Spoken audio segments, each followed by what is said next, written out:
The Danbury Garden Club was organized on May 8, 1925, with a purpose to provide horticulture and artistic design education, civic support, and natural resources conservation. We became charter member of the Federated Garden Clubs of Connecticut, Inc. in 1929 and are a member of the National Garden Clubs, Inc. and the New England Garden Club.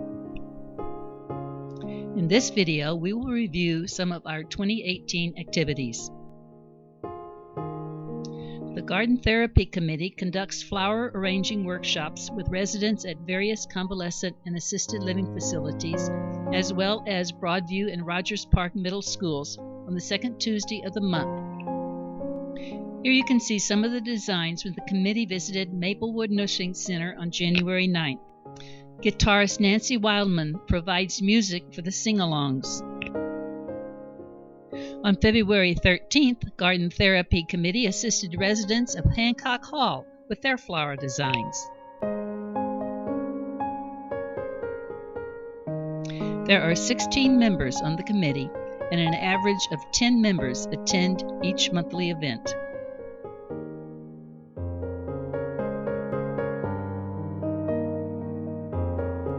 I'm not sure who has more fun, the residents or the committee members.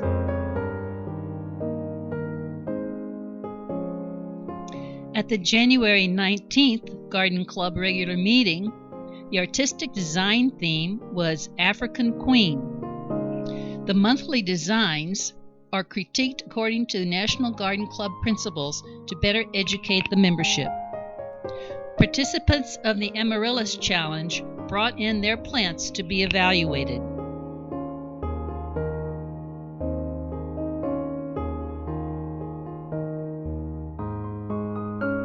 The members pick up their bulbs the November before, and they're evaluated at the January meeting. The program speaker was Amy Ziffer on the subject of how to select and succeed with hardy perennials for sun and shade. The theme for the luncheon was also African Queen.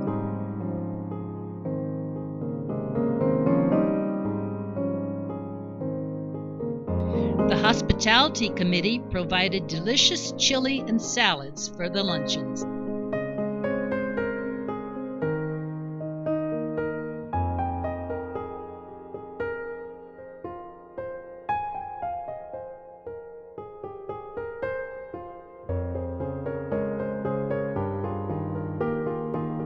The Pembroke Elementary School Juniors is an after-school program. The principal and social worker select the students who participate. The mission of the committee is to introduce the students to the concept of gardening, conservation, and wildlife in order to foster an appreciation of nature and the environment. The committee made bird feeders for the courtyard to keep the birds nourished and the children focused on the birds. The theme for the March meeting was Charming Owls. The children made owls out of recycled CDs that they could hang as mobiles or in a window.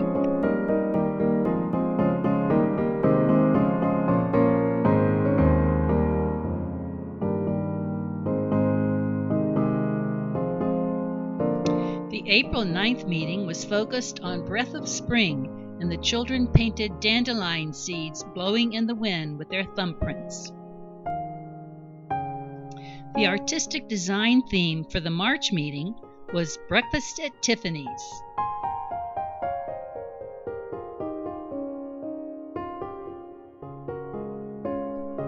More horticulture was brought in by members to be evaluated by the Horticulture Committee.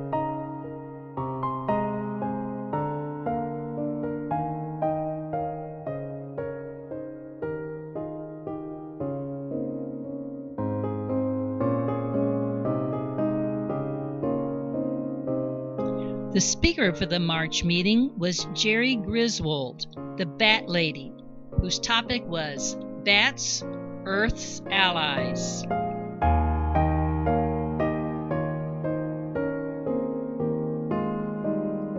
Did I mention that every month the hospitality puts out a delicious buffet?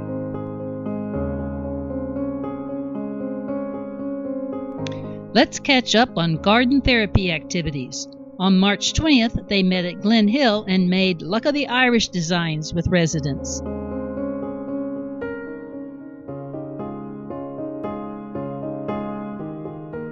The April theme for garden therapy was Spring Magic, which took place at the Gardens on April 10th.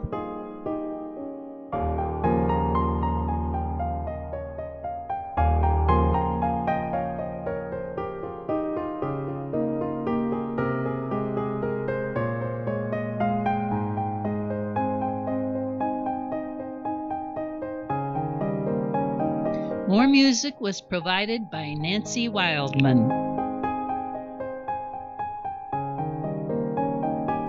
Danbury Club member Mary Pura designs a greeting card for each meeting's theme, and one is given to each resident who participates in the design program.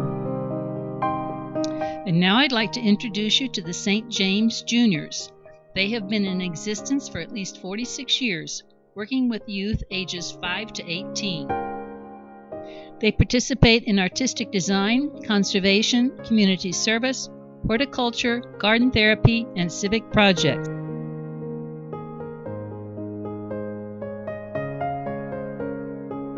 The Connecticut Federated Annual Meeting was held at the AquaTurf in Plantsville, Connecticut on April 18th and attended by 10 Danbury Garden Club members. Shopping is always fun at these meetings.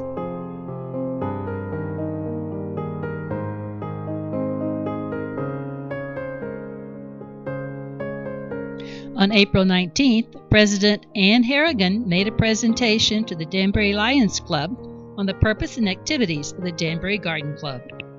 At the April 20th regular meeting, there were many horticulture samples brought in by members.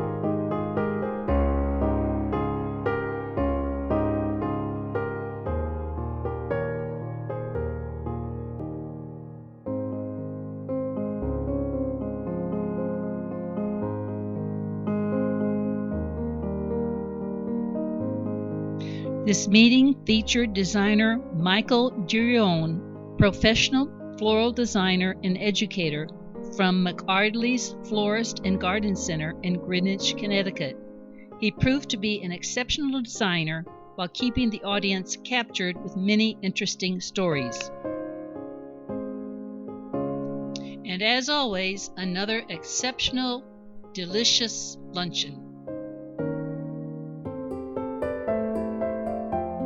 On April 27th, members of the Danbury Garden Club attended the memorial tree planting ceremony in memory of Kate Mullen, Eleanor McLaren, Tracy Cugini, and Grazina Kinter. Grazina's son Victor and his wife Kathleen were also present. The city of Danbury planted a beautiful paper bark maple tree near the other Danbury Garden Club memorial trees at Lake Kenosha in Danbury. President Ann Harrigan read 2 poems, Thank You, Lord, for Our Departed Friends, and the butterfly poem, A Symbol of Hope.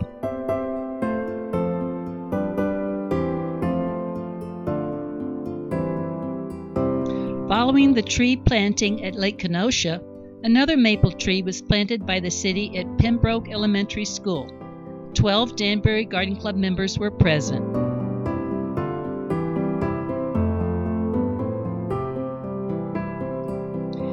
Last year in October, Danbury Club member Sunita Carrasco organized other members in planting 1,500 tulip bulbs in Kennedy Park, the Old Jail, Danbury Police Department, and the Danbury Museum. If you drive through downtown Danbury on Main Street, now you will have noticed beautiful tulips just starting to bloom all along Main Street. Great job goes out to Sunita and her team. Thanks.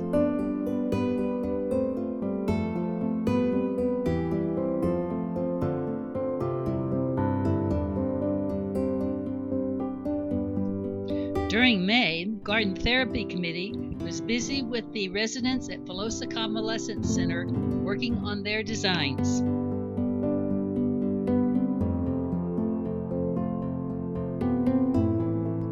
Also in May, Ann Diker and Susie Von Eggers worked with the St. James Juniors in helping with their floral arrangement designs.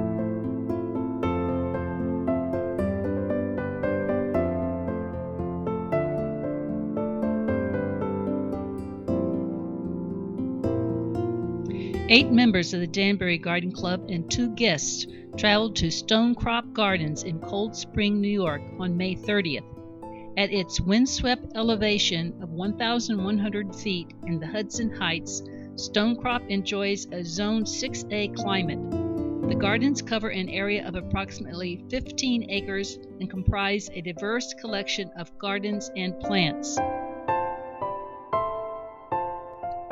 It also includes woodland and water gardens, raised alpine stone beds, cliff rock gardens, an enclosed English-style flower garden, and a conservatory with an extensive collection representing over 50 plant families.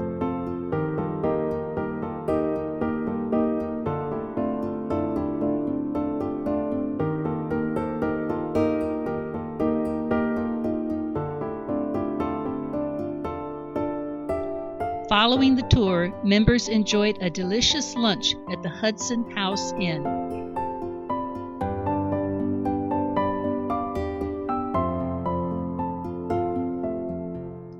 The Danbury Garden Club held their annual meeting on Friday, June 15th at the Ridgewood Country Club. Polly Brooks, Federated Vice President, presented the Connecticut Life Membership Award to Danbury Garden Club First VP Jan Cernak. Awards Chairman Layla Kyle presented the Danbury Garden Club Distinguished Service Award to Pat Durkin. 2 scholarship winners from Western Connecticut State University were present, one an anthropology major and the other student majoring in biology and pre-med. 5 members of the Horticulture Committee went to Elizabeth Park in Hartford, Connecticut on June 20th.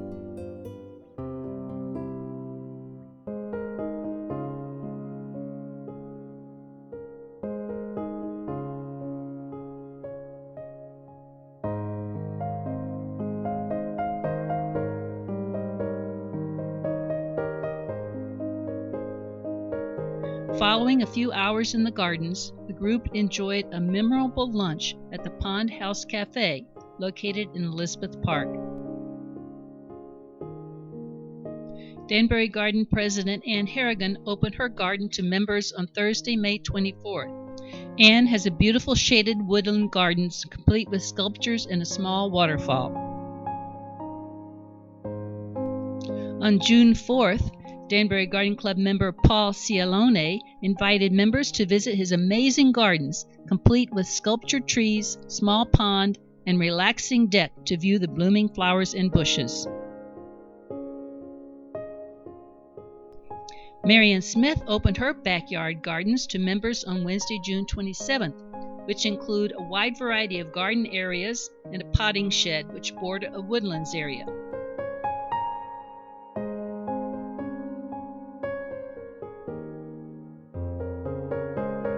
She also has an active bluebird house and a relaxing sitting and viewing area. The Danbury Garden Club annual picnic was once again held at the home of Adele Tarleton in Roxbury, Connecticut on Wednesday, July 11th. Adele has a home built for entertaining, and she has hosted many Danbury Garden Club events over the years.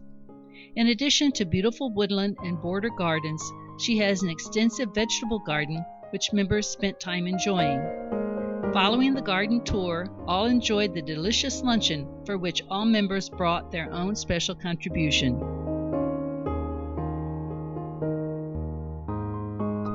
The Danbury Garden Club is responsible for keeping the gardens at the Danbury Museum and Historical Society. Here you can see the gardens in early September, after the members worked diligently over the summer months.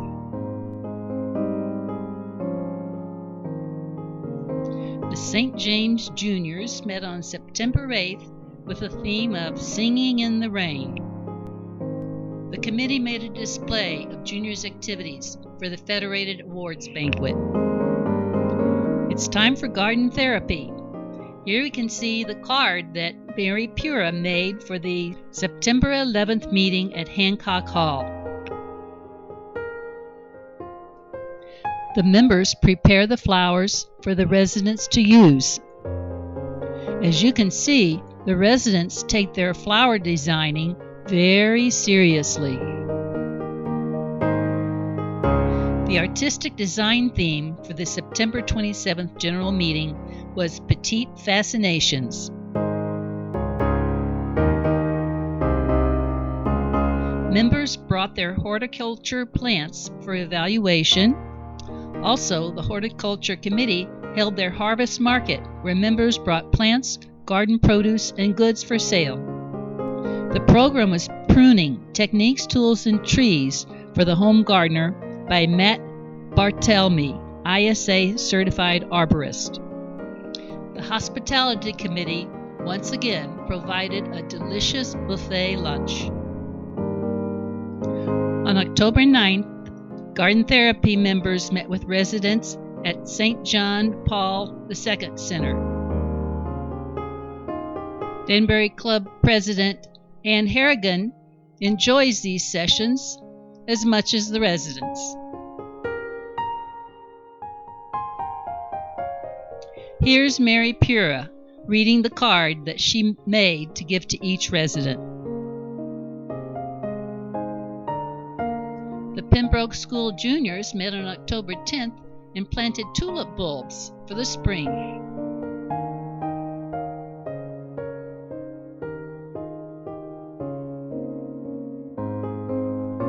There is also a books group that meets monthly and reads books related to gardening or conservation. This month, the books group met at Layla Kyle's home, and she put out a delicious luncheon for everyone to enjoy. On November 1st, 10 members of the Danbury Garden Club attended the Pomerog Valley Garden Club holiday event. It was their 90th anniversary this year. Trish Manfredi, Federated Judges Council, was the designer. The November 13th Garden Therapy session was held at Western Rehabilitation Care Services. The theme was Happy Harvest.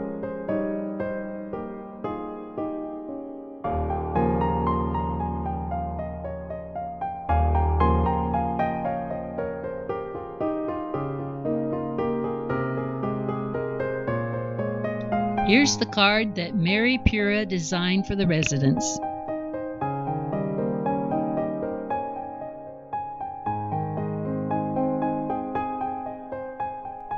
The Pembroke Juniors met on November 14th with a theme of flower plumage. Here we see Pat Watson, one of the Garden Club members, working on her project. The students enjoyed making their turkeys with their flower plumage. Some were put on display out in the hallways.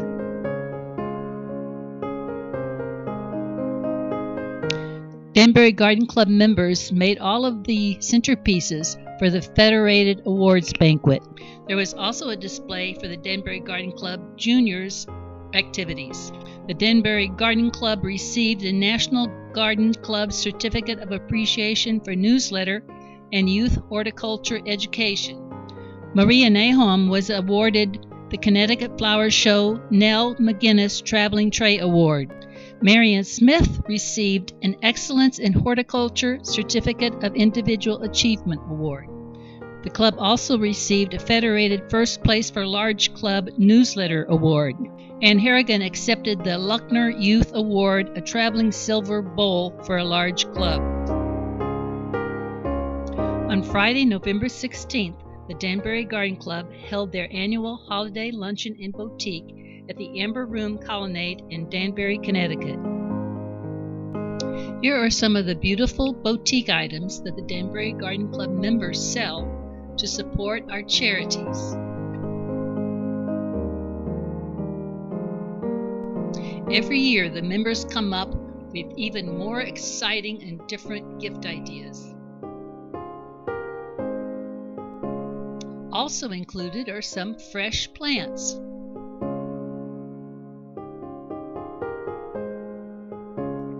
Ann Diker and Cindy Rogers are at reception. Also Linda Jennings and Susan Cicero with Claren Hines. This year, some beautiful gift baskets were being raffled off also. And we can't forget to mention the delicious, tasty treats that the club members make for sale also. Danbury Garden Club members of the Artistic Design Committee make a special holiday design for every table at the event. Here are some of these beautiful designs.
Anne Harrigan led the Pledge of Allegiance, and Claire Hines introduces Wolfgang Thom. This year's designer was Wolfgang Thom, a celebrated international and New York City floral designer. There are video screens, so all 300 participants can see the designer working. Wolfgang created 8 holiday designs which were raffled off to the participants. His witty remarks, filled with design tips while working with the flowers, kept the participants riveted to his design.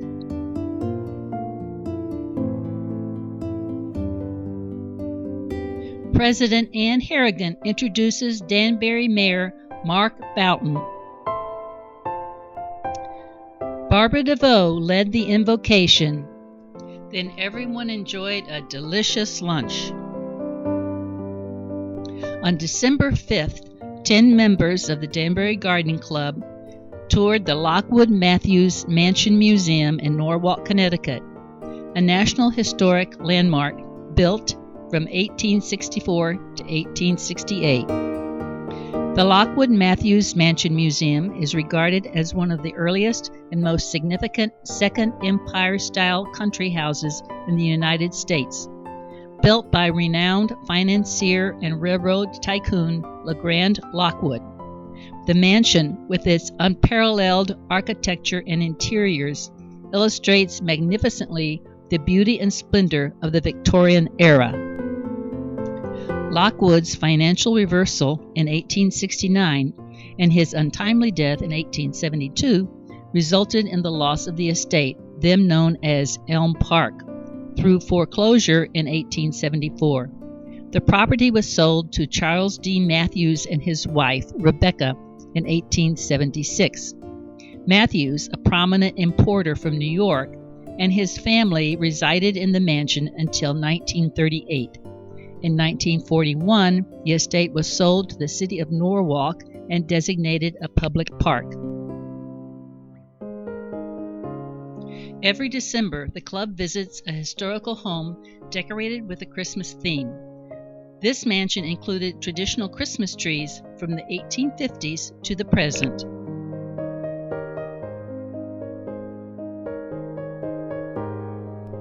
The mansion was a technological marvel of its time. It had indoor hot and cold plumbing, gas lighting, ventilation, and a central heating system that burned a ton of coal a day. Indeed, there is no comparable mansion museum in our state. Built during the Civil War and still inhabited during the Great Depression, there is no institution in Connecticut that is better able to bring life to these significant events in American history.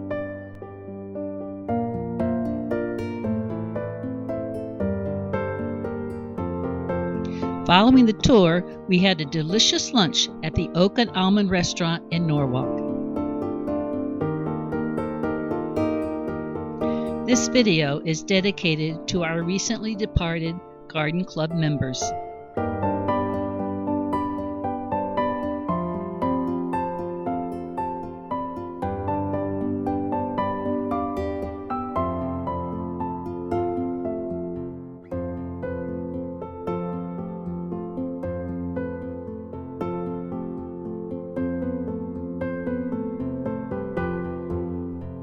Nancy Schultz has always been the driving force behind the tree designed by the Danbury Garden Club team for the Festival of Trees to benefit Ann's Place. This year, Nancy designed the theme, but due to her illness and eventual death, was not able to finish the project. This year, Carol Lubis led the team in decorating the tree with so much care and love. The theme was My Favorite Things, which was awarded first place.